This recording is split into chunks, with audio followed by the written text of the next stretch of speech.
What's going on, my little piglets? It's your BFF Pork Chop here, and I'm coming at you with entry number 25, which makes it June 25th, 2023. It is officially our 6th wedding anniversary. So, to everybody that has wished us a happy anniversary, we greatly appreciate y'all. And y'all came out in droves. So, we are very blessed and very happy to have such amazing people in our lives. And that's a cute dog right there. Is a cute dog right sorry, we're leaving Walmart. We had to stop and get me more ice cream. The ice cream that I showed y'all yesterday during my vlog, I bought another one because it's just so damn good. But yeah, we had a fun-filled day of bright light. Going to you know, doing the best that we could to reenact our first date. But our first date is a distant past, a memory, because so many things don't exist anymore. Half the shit that we did on our first date we can't do anymore. So it's like, bummer. For those of y'all that don't know, I think I've told this story before. Our first date, when she was living in Portales, she came to Amarillo to see me with her friends Kelsey and Luke, to make sure that I wasn't going to be like a axe murderer or like a Jeffrey Dahmer or anything like that. So she brought her friends, and I'm like, you know what? I'm gonna bring the biggest fucking friend that I have. And so I brought Chris, who's don't let his exterior fool you. He is a child. So I was like, you know what? I'm gonna get the big guns. So I was like, I want to bring a friend too. And he had thought that Kelsey was coming by herself and that she was potentially single. So he was like, oh, maybe. And then she shows up with Luke, and he's like, damn it, Colin, you didn't tell me there were a couple. You didn't tell me that he was coming. I'm like, I didn't know. Like, I just knew Kelsey was coming. He's like, well, this sucks. Now I'm like the fifth wheel. I'm like, yeah, sucks to suck. Thanks for coming. Anyway, so our first date was, we met at the mall that wasn't open yet. So, and he was 30 minutes late. 30 minutes late to our first date because time didn't matter to me, like, ever. Time doesn't make sense, and that person behind me can suck my dick. Time in my family, you showed up at 4:30 when you were told to show up at 4 or 3:30. Mind you, I had to drive 2 hours to be there, and we were on time. Yes, they were on time, but I was like, and had to deal with the time change. I was laying in bed. She's like, I'm here, and I'm like, oh shit. I'm like, Chris, get your ass over here, because he wasn't even at the house. So I let him drive me around. So he came and picked me up, and by the time that we were out at the mall and everything, it was about 30 to 45 minutes. But we met at the mall that wasn't open because I forgot it was a Sunday. So the mall didn't open until like 11 on Sundays. I don't know what it is now, but that's how it was back in the day. And then from there, we went to the zoo. And at the zoo, you know, we were trying to hold hands, trying to be cute and cordial and everything. And it was hot and humid, so our palms were sweaty, knees weak, arms are heavy. Just vomiting on a sweater already. Mom Spaghetti is nervous. Which, for like, we would hold hands for like a little bit. They were like, yeah. And then Chris made the jokes, oh, would you like somebody to hold hands with? Like, you know, just being a prick. So, because it was very hot and humid and sweaty, and so were we. It's the middle of July. Yeah. Like, so, after that, we went to Pizza Planet, where Pizza Planet used to have buffets every day and twice on Sundays. Now they no longer have the Sunday buffet. Lunch or dinner, they only do Monday, Tuesdays, so we couldn't do the buffet unless we like put it off till tomorrow, and that technically would have been the time to do it. But we got work, we got shit to do, we got bills to pay and things to do. And that is a child on the back of that just motorcycle. Saw that too. Are you effing kidding me? You can cuss on here. That is a tiny child, like under the age of 10. What the hell? I can't even. Yeah, I saw the little arm flailing. Oh my god. And I was like, that is a toddler. Yeah, she's probably like 5. Wow. But so Jesus. we did the buffet, and then by the time that we were finished eating, we went to the mall and walked around and everything. And then after that, during that, we went and played Lights Off Golf, which is kind of like a putt-putt, which no longer exists. COVID killed that, so that no longer is in operation. Oh, that's what I was going to do when we were there, and I forgot. I was going to see what replaced it. Because I like to see, like, oh, well, back in my day, this used to be a Lights Off Golf, and now it's a, or, you know, oh, back in my day. We didn't go over there. No, we didn't. You know, I was like, oh, well, back in my day, this used to be a restaurant, and now it's a shoe store, you know, type of thing. So I like to play that card, even though I'm 30 years old. I like to act like I'm like 50, 60. Well, back in my day, we wore suits, god damn it, you know, things like that. But so, and then we went to the mall, and then from the mall we went to Marble Slab, which is a ice cream place. It's kind of like Cold Stone, where they, you know, cut it up in front of you and they make it look real cool and everything. And so that was what we did. But I can no longer have Cold Stone or Marble Slab, so ice cream it was. So today we were able to do like 2 reenactments out of like 5 today. So Yeah. 2 out of 5. It's okay. But it was great today. Regardless, we walked around the mall, and before that we went to eat lunch, and lunch was good. I enjoyed it. We went to a place called Kraken Crab that is like crab boils and stuff like that. And it was yummy. Pretty freaking good. We had crab and shrimp and mussels and not oysters. Scallops. And potatoes and corn and all that. So that was great. Went to the mall. No, we went to the zoo. Went to the zoo. And got to see the kangaroo. Oh, I caught that on camera. That's awesome. Boom, little Jack in the Box. So we went to the zoo, and I got to see the kangaroo. He was awake this time. Usually it's like every other time I go to the zoo, the kangaroo's asleep.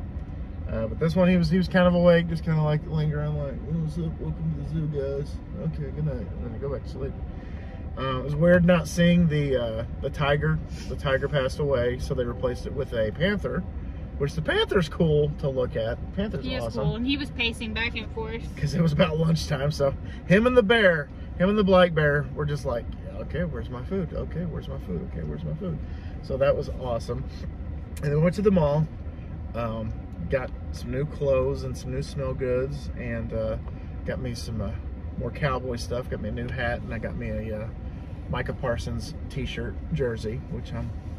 And he got me a new shirt, because the only ones that I have don't fit me, and they're Elliot and Dak, which Elliot is gone. He's no more. And for all you Cowboys fans saying, we're going to re-sign him, he's coming back. Shut the fuck up. No. I don't want him. I barely want Dak, but, you know, what other option do we have out there at this point, you know? So, but anyway, not going to go on a tangent about that. So we did that, and then we killed a little bit of time, went to Barnes & Noble, and she got her some books, and I got me the book that the movie The Black Phone is based off of. It's like one story out of like a handful of stories that's in the book, so I'm like, oh hell yeah, I want to read the other stories, because they're making a Black Phone 2, so I wonder if they're going to take from one of those other stories. And I wouldn't mind that being a whole entire franchise, you know, the Black Phone franchise. That'd be kind of cool. If they just do different stories, like an anthology, kind of like what they try to do with Halloween, but everybody was like, Halloween 3, no Michael Myers. Hey, John Carpenter, what the fuck is this? Yeah. So I told you all I was done with Michael Myers. Yeah, we need Michael back, so bye. So that would be kind of cool to, you know, tell a different story, a different perspective, because technically, I don't know how they're going to make a sequel, because the ending of The Black Phone, I'm like, how are they going to make a sequel? But I'm interested to see how they're going to do so. And then we went and ate at a very fancy place. To Savor. Savor, which is a tapas bar, which is awesome. If you don't know what tapas is, it's fantastic is what it is. It's like, the closest thing that we have in American culture are appetizers. Yeah. So like in Spain, when you go to a tapas bar, you order a bunch of different tapas, and there's small portions of finger foods. Yeah. I mean, typically finger foods. Right. and you just share them with everybody. Everybody gets their own little plate, and you just take bits and pieces of each of them, and that's what that is. Why are you laughing? No. Oh. If I did, I didn't mean to. If I didn't mean to. But it was really good. We got a bunch of stuff that I can't remember. We got a spinach artichoke flatbread, Which was divine. that was really good. And then a honey whipped something with a C, but it had goat cheese whipped with honey and fig, and served with toasted bread. I allowed myself to have gluten today. That was freaking-tastic is what it was. It was really good. And then we had abadillas, which are Spanish meatballs, pork meatballs. And they're pretty small. We only they're got like little. 4. And they're in like a tomato pesto garlic sauce, also served with little pieces of bread. And they were also fabulous. Oh yeah, fantastic. And then I got the paella with jamon and chorizo and chicken thighs. And it was delicious. Yeah. And I got a bunch of leftovers. Yeah, and I got the New York strip with, I'm gonna Americanize this for y'all. It was kind of like a pepper pate sauce that you put on top of the steak. It was pretty freaking good, if you ask me. And then a caramelized onion that I just took apart and just put. I pasted the steak with the sauce. I took my spoon and I'm like, and it was fantastic. It was great. Medium rare, because that's the only way you should eat steak. Even she had a bite and she said it was fantastic. That was great. And then she had to end it with churros. So she got churros and I got churros y chocolate. Churros y chocolate. Which is a traditional dessert in Spain. You get churros and then you dip them in like a hot chocolate sauce. It's not as thin as hot chocolate, but it's not as thick as just melted chocolate either. Like honestly, I could see them like just doing like Hershey syrup and like warming it up and just like presenting it. No, it's thicker than that. I don't know, maybe they have like heavy cream or something. Maybe, but it is. But she let me have a bite, and that's all I allowed myself to do. I'm like, okay, just a bite, because I don't want to feel like shit, because I still got to do some recording and stuff after the fact. So that's why I stopped and got ice cream, so that I can have something sweet, because I've been craving something sweet since we left Crack and Crab. So I'm like, yeah, I'm getting me some ice cream today. Okay, so enough about what happened today. So I felt kind of cheeky answering this question. It was, the movie question was, who is your favorite local director? And I just responded with, me. Because I tried Googling directors in the city of Amarillo, and none are really like recognized, none are really like recognizable. So I was like, man, I'm not gonna, just like, oh yeah, I've watched his work since the beginning, since he was in film school, back in 1983. No, I wasn't gonna do any of that shit. I was just gonna be like, you know what, I make shit.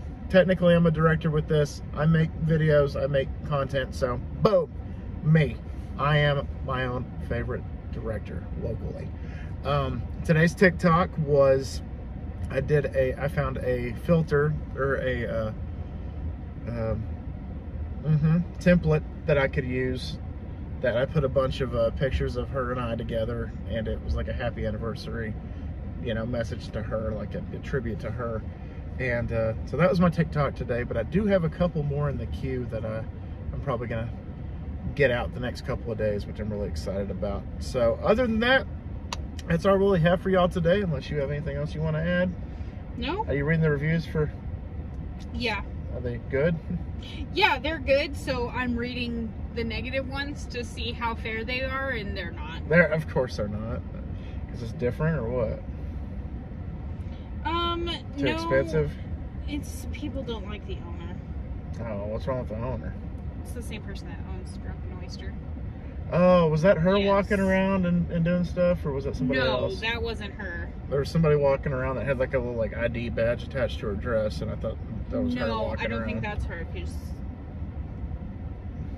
that didn't look like her. But some people just don't like her, so. And I've heard that she kind of rubs people the wrong way, but I mean, man, it just, as long as the food's good and, you know, they don't, you know, fuck you over with the portions or the prices or anything, I think you don't really just, it's kind of like separation of church and state. I guess is what it's kind of like. So anyway, guys, that's all I have for you today. Thank y'all so much once again for dropping by. I greatly appreciate y'all.